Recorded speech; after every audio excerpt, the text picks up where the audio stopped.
All right, guys, we are in the middle of a series that it's kind of one of those series I really just don't want to do, which is might be all the proof you need in order to think that maybe Ross actually tries to ask God what he wants to talk about, not so much what I want to talk about. Because like I said before, honestly, talking about this idea of crisis brings revival and the crisis that we're in regarding elections and all that. And if you hear the media, it is absolutely a crisis. I saw one article this week that basically said that basically the polls had gotten more neck and neck than they were. Apparently, Harris had a lead in whatever polls. I don't know which polls, but regardless, it's closer now than it was. And if you're not nervous, you're not paying attention. I'm just like, no, I'm not nervous because my hope isn't in the next president. And I'm not saying I don't care, because I do, I promise. But I'm not going to put my hope in a human being like that. So, anyway, talking about politics, either if like here in the middle of rural Texas, if I went all in on the Republican platform and all that, we could probably grow the church. We could have more people, more butts and chairs, and probably, honestly, more people giving to the church. And if it were the opposite. And if we were like in downtown Dallas or Austin. No, like if you went all in on what? Harris, right? That's what. Yeah, if I went all in on Harris, yeah, right. Then it would be that. it would. There'd be critics. Yeah. Right. Very few. Yeah. It's really sad either direction. It is, but this is the world we live in, and I'm not wanting to grow my church like that, because I don't want to grow my church. I want to grow Christ's church. I don't want to grow Trump's church or Harris's church or any other candidate, no matter how good they are. I don't care if I was running for office. I wouldn't want to grow it that way. It's just, I'm not interested. And as such, tackling these subjects can cause churches to shrink. And I don't know if that's why we're kind of low today or not, but there's a lot of people sick. There are. I know a couple anyway. Politics makes us at any rate, healed in the name of Jesus. Regardless, I want to kind of talk today about the idea of thinking biblically about things, not so much about candidates, because to me, anyway, a candidate is kind of like a gathering of stances on issues. That's how I've always evaluated a candidate. Is like, where do you stand on this? Where do you stand on this? Where do you stand on this? And which is where we get the term platform from. The Republican platform, Democrat platform. It's all about where they stand on issues.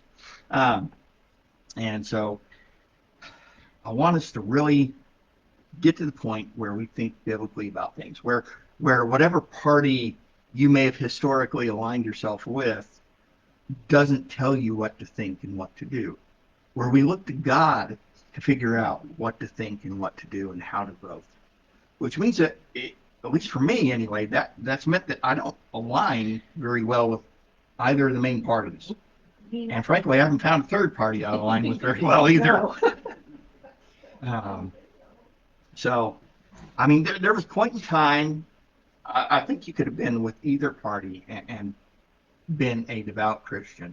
And there would have been some issues you would have disagreed with your party on. And that would have been okay. You could still rally around most of it. And to be fair, I think there's still some degree that that's possible. Because again, when you come right down to it, all politics is a way of dealing with problems in our world. That's all it is. It's the government saying, okay, we're going to get everybody's money. We're going to get this massive either army or this bureau or whatever, and we're going to deal with this problem over here, whatever it is. We're going to, well, our government has the philosophy of we're going to throw money at the problem often. Although, anyway, I'm not going to go too far down what was going down in my brain. But anyway, the point is that it's just a way. It's a method. It's nothing more. And while the last 200 years has seen an expansion of what government does and what we expect of government. Like, for instance, if if you went back to even, say, the richest nation in the world, say 200 years ago, say like probably the British Empire, right? If you went to Britain and you told them, you went to the government and you told them, hey, I can't pay my bills, I need help, they would have said, tough luck. And then sent you packing, and maybe if they were nice, they'd have sent you to the church and said, hey, go ask these people for help. That's what they do.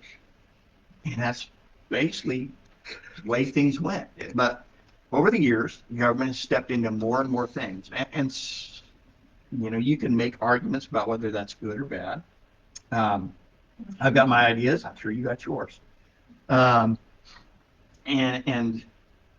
it really comes back down to, again, that a lot of the reason, if you unwrap everything from the stuff that political parties have wrapped it around, ultimately, a lot of what government has stepped in to try to do, it's stepped in to try to do because of Christianity.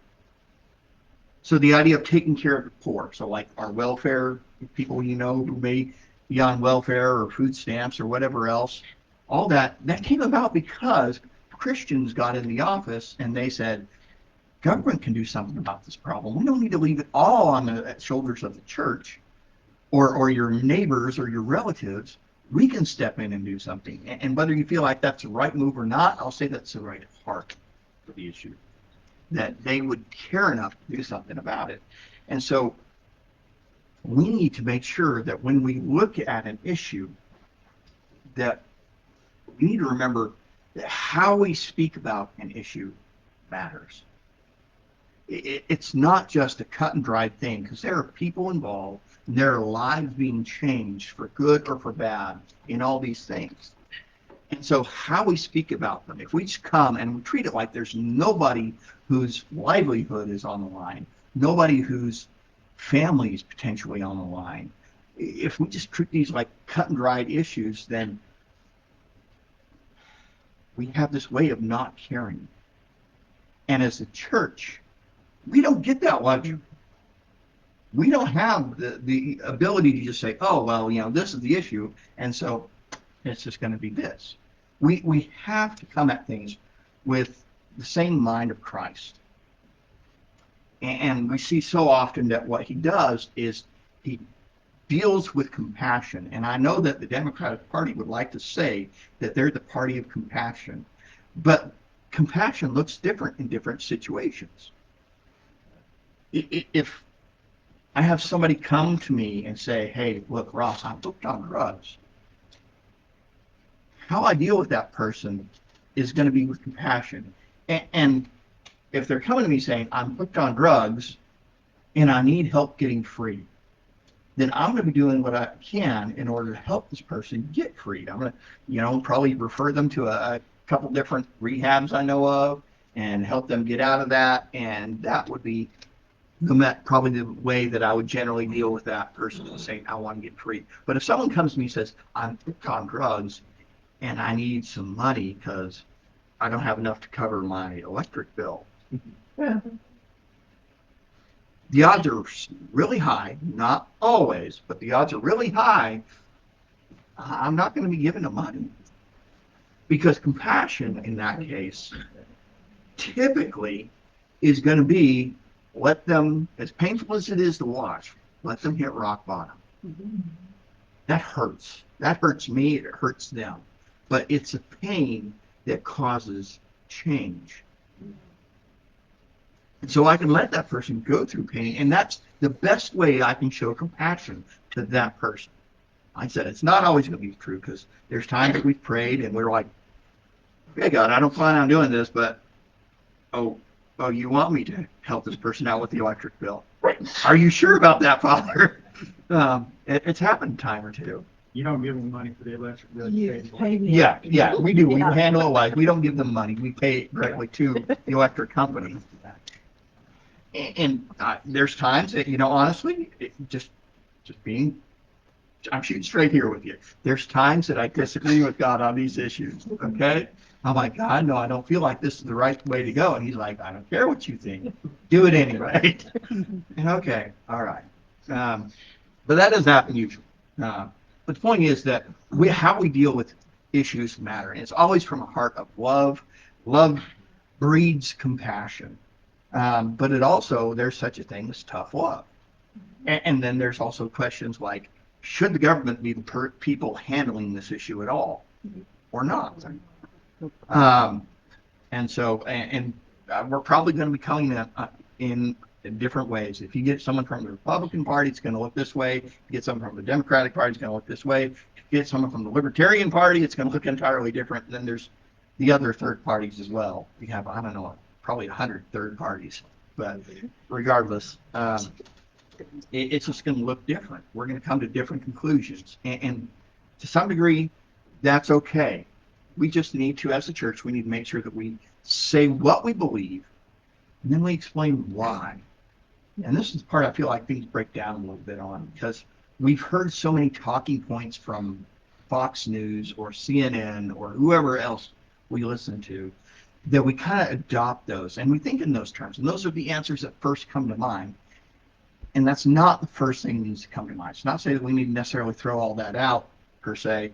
But what we need to do is, first thing is we need to say, okay, this is what God has to say about it. And then if he doesn't address it, that's when we start thinking things through and start measuring out what we feel is right. Because there are lots of political issues that the Bible speaks to. Some of them he speaks to very strongly. Some of them he doesn't. And we just like to pretend he does. And that's not okay. So first piece of advice I really want to say is that we don't want to let a party own a position on an issue. Okay? Because this party may stand here, this party may stand here, and maybe the Bible's saying, hey, we're going to stand here. But just because this party agrees with that stance doesn't mean you let them own it. I don't want to let politicians and pundits frame the conversation, because if they do, it leaves Jesus out. And if we are Christians, if we are genuinely Christians, then Jesus invades every single part of our life, including politics. So we got to make sure we do that. So we don't let politics make the rules for the fight. We want to make sure that we redefine the issue around what is said in the Bible. Okay? So, but like I said, there is a lot that the Bible talks about that are current issues. So the Bible gives us a worldview about things like sexuality. That's a big one right now. Talks about the right to life for unborn and for the elderly. It talks about racial injustice. There's a lot of that in the Bible. Talks about a love for the immigrant. And it does it all. It looks at things in a gospel-centered way. And I've heard people talk about how, hey, gospel-centered is not good, that we need to have a Christ-centered approach to things. And I'm like, I think you're kind of splitting hairs a little bit there, because Christ is at the center of the gospel. The gospel has nothing without Christ. It is pointless. And so, without Jesus, none of this makes sense. And we're just left up to my opinion versus your opinion versus people outside the building's opinion. And mine's no more valid than yours, and yours is more valid than theirs, etc. And so ultimately, we've got to go back to the source, the maker of this universe, the one who designed humanity, and how we're supposed to interact with each other, how we're supposed to resolve problems. He's the one we need to be asking. And so whether you've typically fallen Republican, as is probable here in rural Texas, or whether you skew Democrat, I don't care. Either way, we're going to take a look at a few issues. And this is just a smattering, okay? This is just a sample, because the Bible talks about a lot of different things, and we need to get in the habit of going to God and asking what. But I wanted to give you just kind of a few samples to kind of give you an idea. And even then, it still doesn't land us completely with one party or the other on how they stand on an issue. I'll get there, though. First thing I wanted to just kind of cover is this idea that we need to let the Bible be the filter. So it filters out what we think about, how we think about them, what we hear, and especially what we do. And that includes our votes. So this is not exactly the best application for this verse because it's not precisely what it's talking about. But in Acts chapter 17, I think we see the right mindset.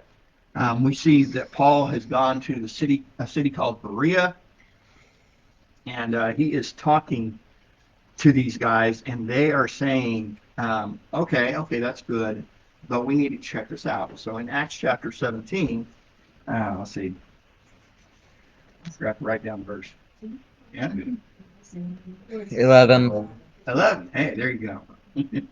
Maybe I could look at the screen once in a while too.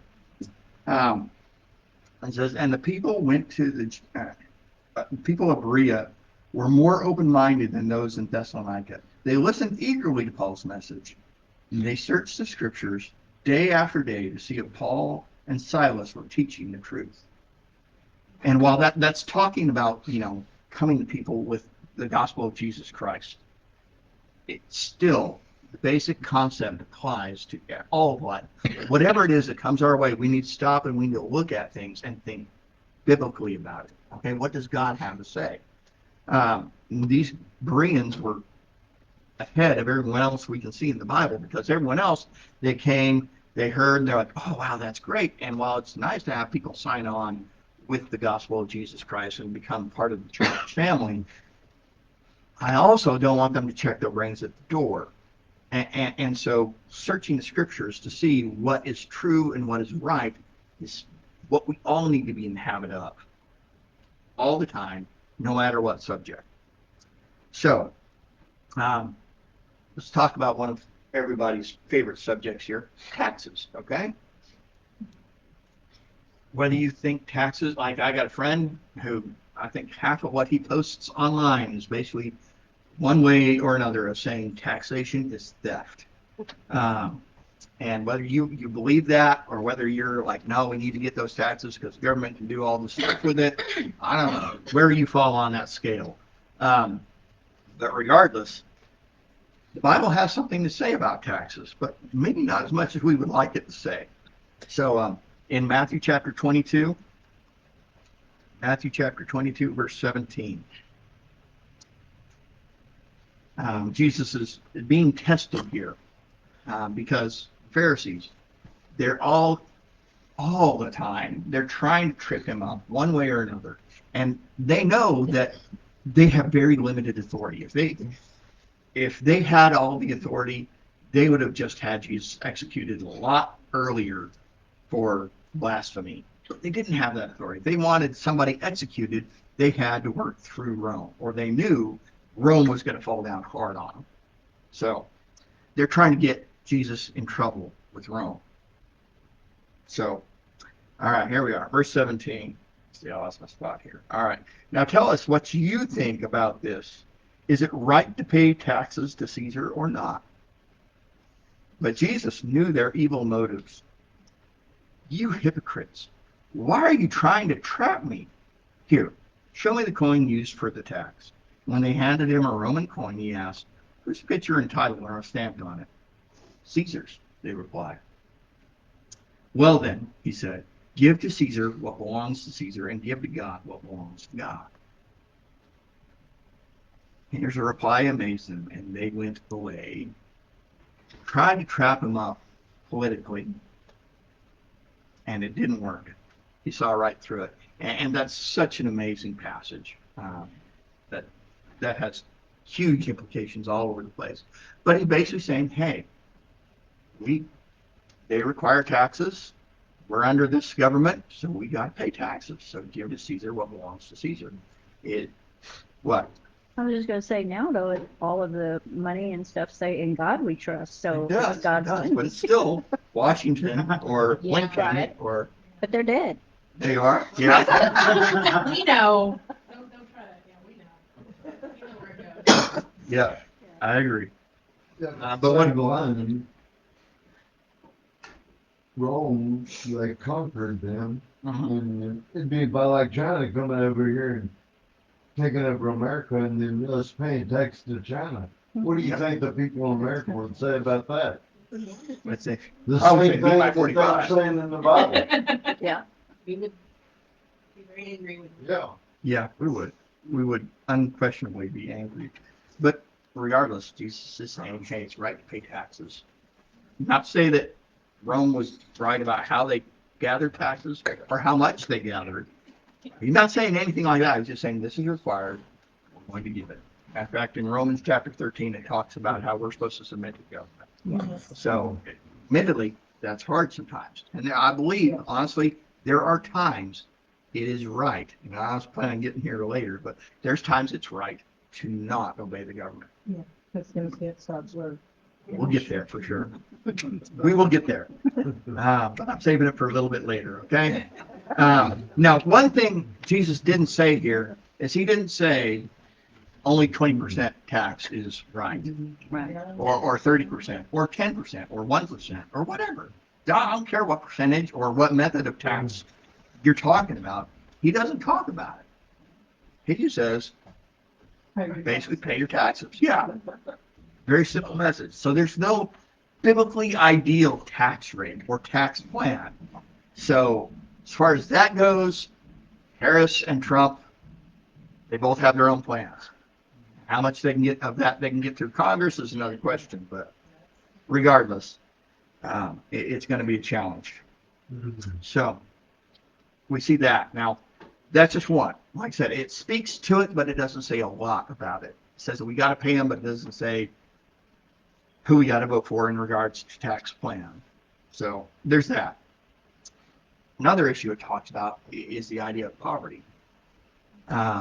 So whether you're all about, the government handing out money to people who are poor or not, again, I'm not going to let them try to frame it all in terms of just the government or politics or anything like this, because the Bible has a lot to say about taking care of the poor. So I want us to go to the Old Testament, to the book of Deuteronomy. Deuteronomy, it's going to be chapter 15.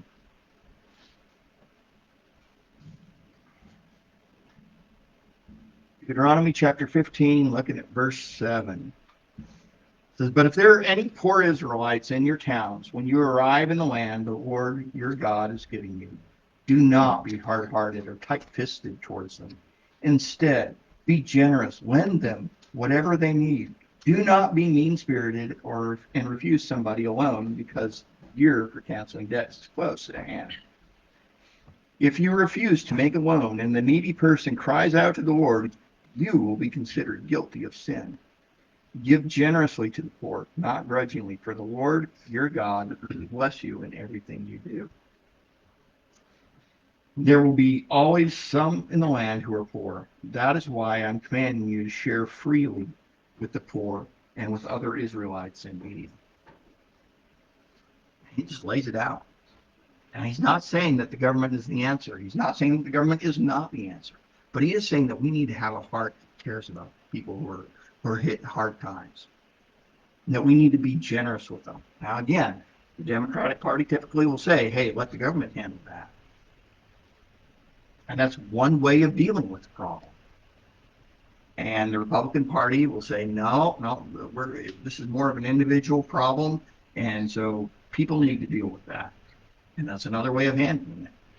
But the point is that we care. We don't stop caring. It's just the question is how we're going to handle the problem.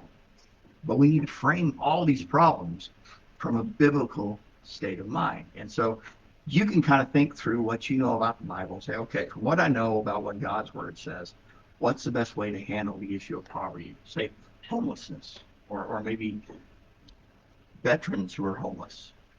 All these things are aspects of it. Single moms, people who are disabled and unable to earn an income, or at least not easily get an income, like an able-bodied person might be able to. People who are mentally handicapped in some way, and they're having the same sort of problem. They're having a hard time getting a job that pays well. These are all questions that we have to face. And so the question becomes, what do we do? How do we vote? And I'm not telling you one way or another, but I'm telling you to think about it biblically in the undeniable fact is that God tells us to give a rip.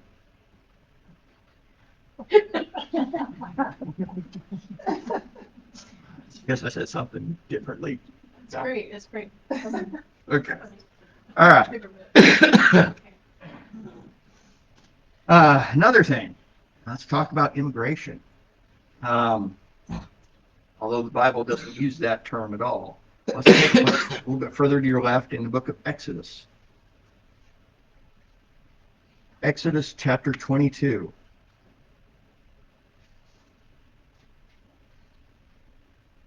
We're going to look at one verse, verse 21. It says, "You must not mistreat or oppress foreigners in any way. Remember, you yourselves were once foreigners in the land of Egypt." This is one verse, but honestly, I could pull out at least a dozen others to talk about this sort of thing. And this is something that I tend to lean towards. I found out, and I don't remember this, but apparently President Reagan was all about immigration. He said that immigration brought innovation, brought hard work ethic, and good things to our nation. I don't tend to lean towards the more current Republican stance of immigration is a negative thing. And that's me. Again, I'm not trying to tell you that's for sure. Yeah. Yeah, that's the question. Right. That's the question. Yeah. How do we handle immigration? Well, I didn't just want to get to Egypt. Well, they walked in. No, but why and how? Why and how? Right. Yeah, they were welcome. Right. Matter of fact, Pharaoh even gave them a very plush spot to settle into. So not only were they allowed in, but they were welcomed in and given a relatively great spot. By the government. Yes, By by Pharaoh. Pharaoh. Did they pay their own taxes? They were enslaved. Yeah, well, they were enslaved a couple generations later. Yeah,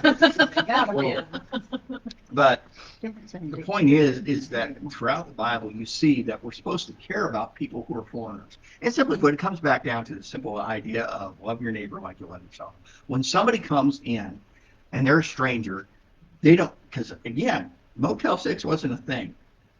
Neither was Holiday Inn, much less nicer places like Embassy Suites or whatever else you think of with luxury. There were some inns for sure, but oftentimes those were full, and it was way to go up to somebody's house, knock on the door, and say, "Hey, can I stay with you?" That was not abnormal. Today we would call the police and say, "Get the heck out off my porch." That's just, it's not our culture anymore. But they had nobody to help them, nobody to care for them, nobody to, what these days, what if your car breaks down? 50 years ago, let's go a little further back, let's say 80 years ago, if someone who was black, if their car broke down in Comanche, what would have happened to them? That on the core. Right. That's a real possibility, yeah. But there were some. Probably would not have been helped by a light. Probably not. Well, they were told to not let the sun go down. Yeah, exactly. But if their cars broke down, how are they supposed to get out of town? Exactly. Well, I had a guy yesterday in Stephenville who walked up to my truck. Yeah. He said, "Hey, I live in Midland, and I don't have money for gas." He said, "I'm just trying to get back home." Mm-hmm. And his car was by the gas pump. So what was I to do? Yeah. Tell him to get away from my truck and hit the road, or to give him money? What was the Christian thing to do? Fill his gas up. Phyllis, Well, Yeah, get some money for gas. Yeah. Get them some gas, yeah. Yeah. Well, I saw him, he filled it. Yeah. But If I'd been in your position, I probably would have gone in, Thank put you. down a 10 or 20 or whatever I felt like was right, and on the counter said, "Hey, put so much on this Yeah. this pump right here." Well, he didn't say for the damn. I went in about $2 to get one. Oh, okay. As soon as I came out, I got this. Okay. we're going to cash. That's an interesting twist, but okay. If I can get money for auto and give this guy money to help him gas. So, unquestionably, getting back to the idea of immigration, illegal immigration is a problem. People come in, no matter how careful they are, citizens or residents in a country use public resources. No matter how much they try to be self-reliant, it's just impossible to not. Yeah, well, there's that for sure. And people who are coming in illegally almost never, they don't pay income taxes. They pay sales tax like everybody else. Yeah. I was just gonna say, when we came to America, we totally came illegally and took over everything from the Indian, and that's the biggest genocide that gets washed under the rug every day that nobody wants to talk about. We did the very same thing to the Indians. Sure. There's some truth there. Yeah. Yeah. It doesn't make it right, and it doesn't make it right for us to do that today, but Yeah, there weren't laws in place at that time, and that's the That's difference. true. yeah. Well, the Indians had laws. Yeah. Nobody bothered to ask them, I'm sure. Respect the land. Right. Well, Still some people the take- point is that the Bible has a lot to say about, depending on your version, it may call them the sojourner. Somebody who's come from a foreign place, is maybe staying for a while. Can I read the definition? Sure, absolutely, I have that on there. Did you? Yeah. Uh-huh. So sojourner is a temporary inhabitant, a newcomer lacking inherited rights. So that's the biblical idea of what a sojourner. Like the foreigners that come to Disney World in March. Sure. Yeah. It's whoever it is, and again, this is a question of how we want to deal with the problem. It's not a question of, in my mind, it's for the Christian. It's not a matter of us saying you're not welcome. That's not an option for us. Question is, how are we going to get them in here, and what are we going to do with people in the methods we have? Obviously, the government has to be involved in that. It's about national borders. It's about citizenship for some, or at the very least, the legal right to work here. Things like that. So the government has to be involved in some way, shape, or form. And there's going to be some give and take on it as far as opinions go.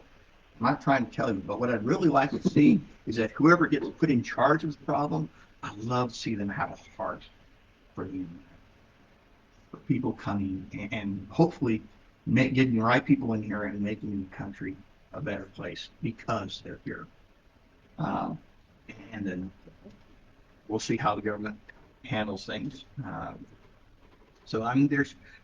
But again, the whole point of what I'm trying to say is that there's things the Bible has to say, and like I said, I pulled just one scripture, and I kid you not, I could find at least a dozen more that talks about this, and basically says the same thing, and maybe fleshes a little bit further out here and there.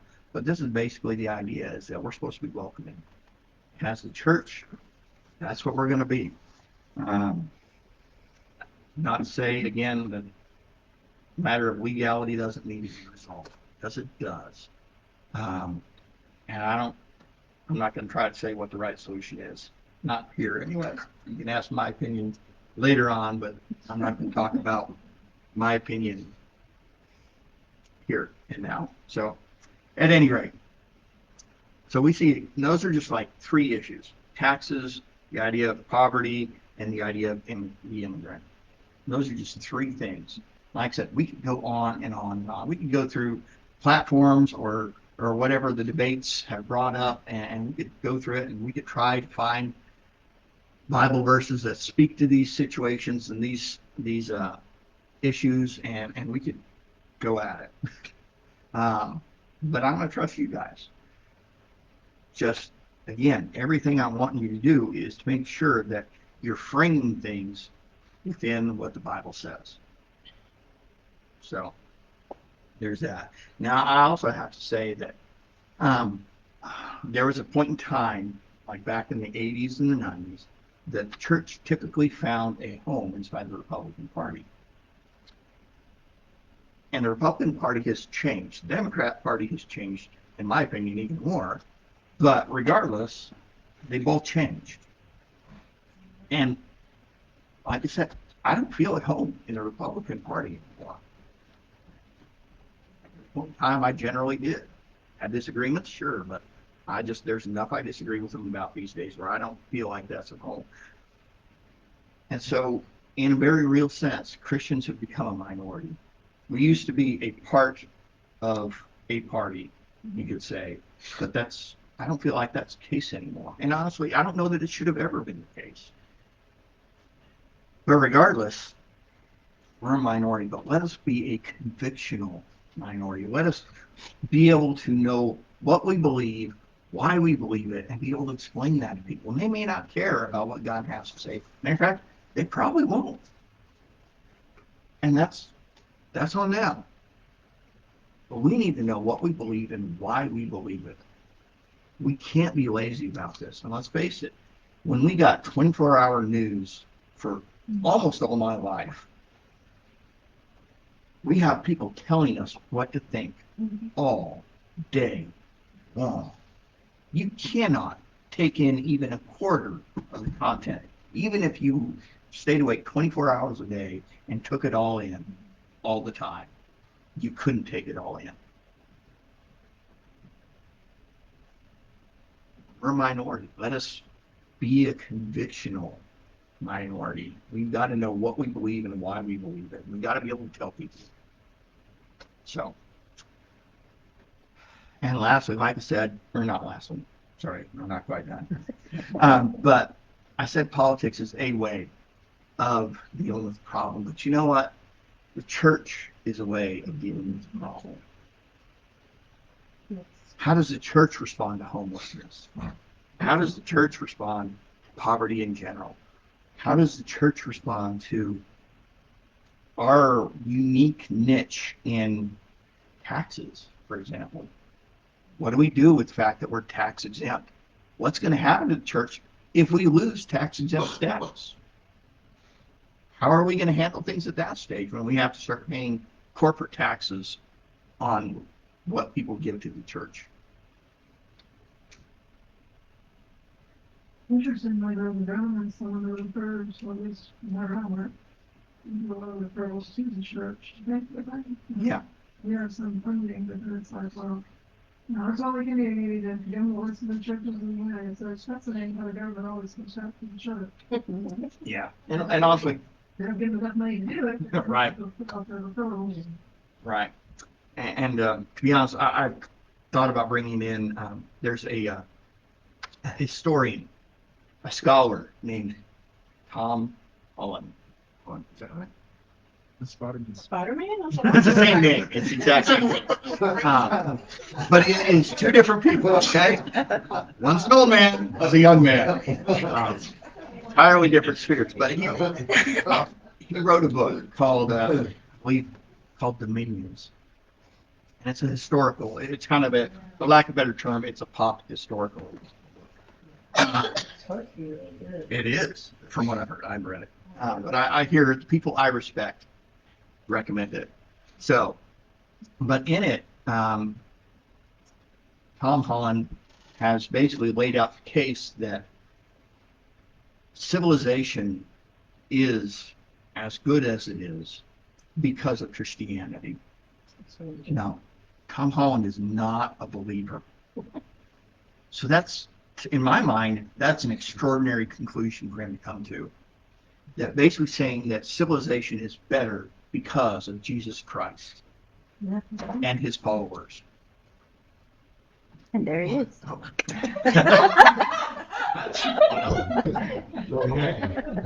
We just flew up.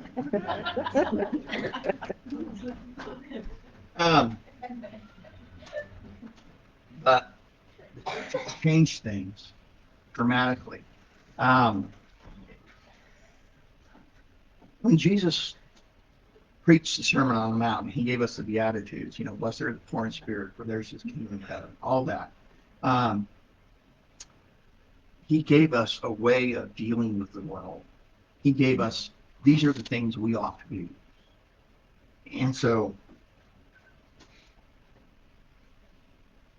through that, with a man who never veered 200 miles away from home, a man who never wrote a book, a man who never really dealt with other nations.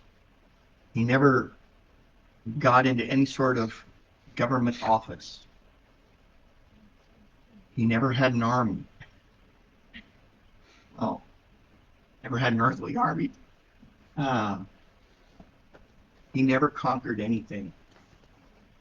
For somebody who has zero credibility as far as the world is concerned, for him to change the entire course of civilization and leave an indelible mark. Matter of fact, the concept of human rights is in place because of Jesus Christ.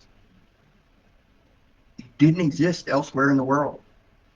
Matter of fact, our Declaration of Independence basically says that we get these rights from God, and it's just the government's job to recognize those rights and to do what it can to protect those rights.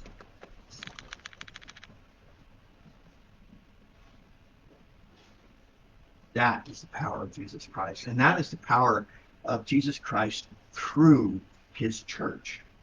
It's us. And it's amazing to me because I got this quote I want to give to you. It says, the church, by being itself, was doing an inherently political act by showing up the systems that existed as showing them as dehumanizing. So the church, simply by being what Jesus had told us to be, showed that Rome didn't give a rip about its people.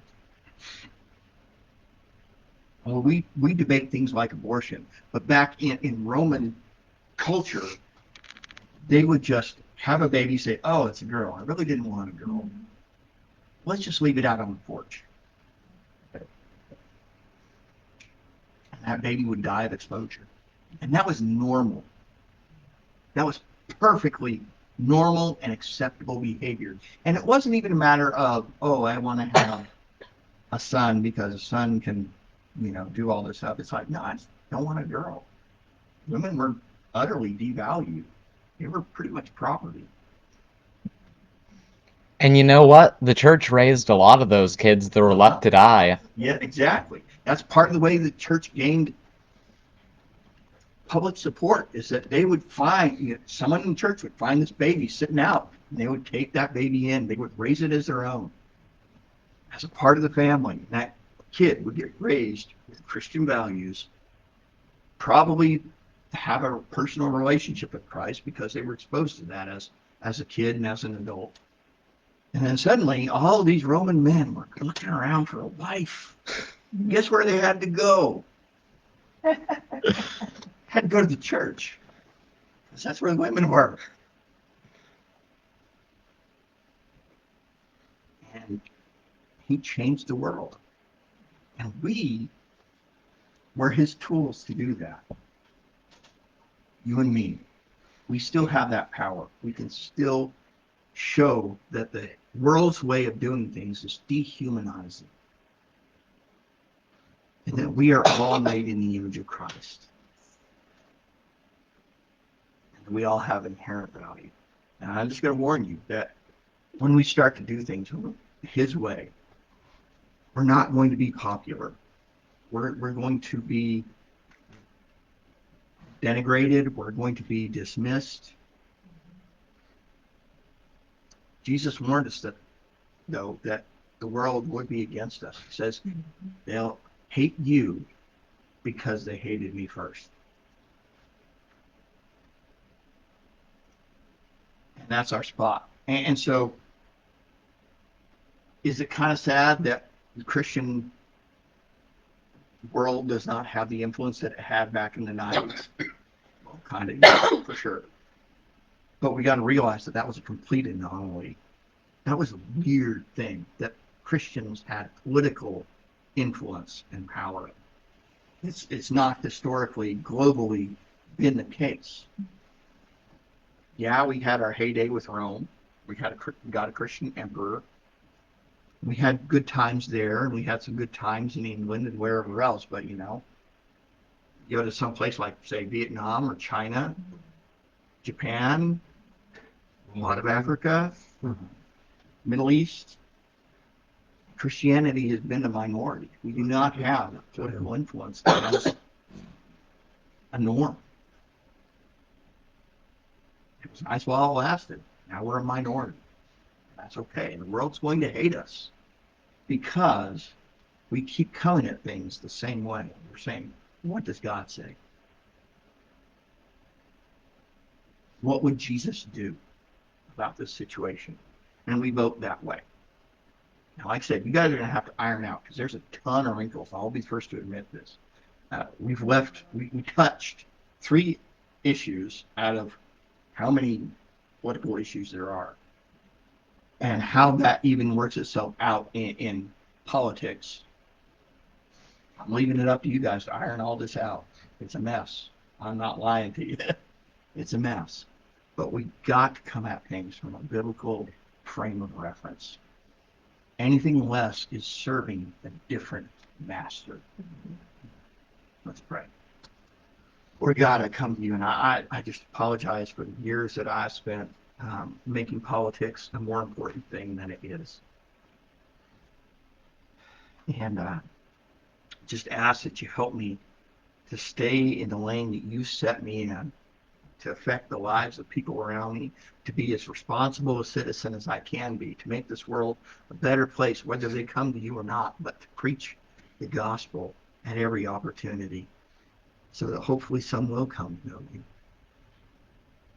We can make a huge difference politically by just spreading the gospel and teaching people to think biblically about life.